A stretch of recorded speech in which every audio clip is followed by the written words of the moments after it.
One of the most frightening developments in the occupation of Iraq and the so-called war on terror is actually something that most people have never heard of. In addition to the 150,000 troops that the U.S. has on the ground in Iraq, the Bush administration has deployed a shadow army of some 100,000 contractors. Of these, tens of thousands are heavily armed mercenaries that roam Iraq with impunity. Among the most powerful of the companies operating in Iraq is Blackwater USA, a secretive company based in the wilderness of North Carolina. It's headed by a right-wing, Christian conservative bankroller of President Bush and his allies. And Blackwater envisions itself as the FedEx of the national security apparatus.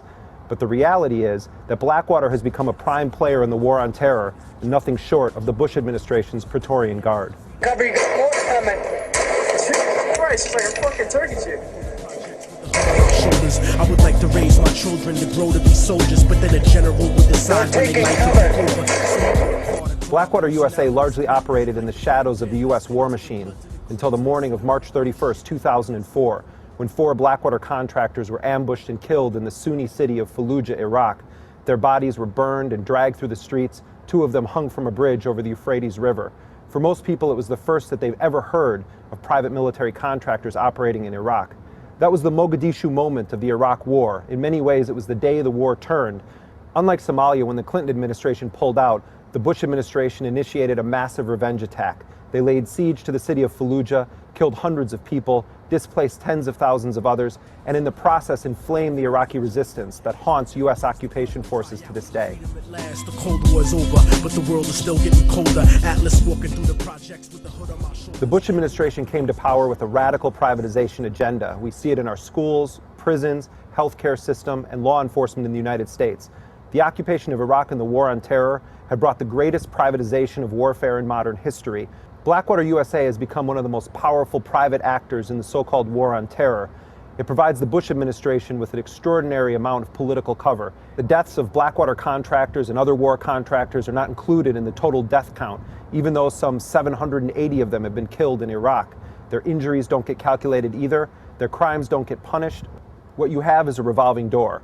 Blackwater and other companies benefit the Bush administration, and in turn, the Bush administration and its Republican allies in Congress have shielded these military contractors from any effective oversight, any effective accountability, any effective legal system. Their operations are shrouded in secrecy, and people in Congress find it almost impossible to get information about Blackwater and other companies' operations. And we know virtually nothing about this. We think about 40 cents of every dollar goes to private military contractors. We think about 800 of them have been killed in Iraq, but we don't know that. They're not even counted.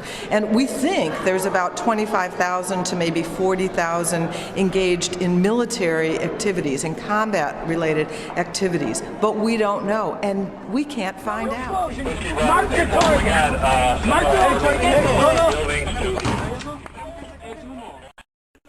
Blackwater USA has 2,300 men actively deployed in 9 countries around the world. They have an additional 20,000 contractors at the ready.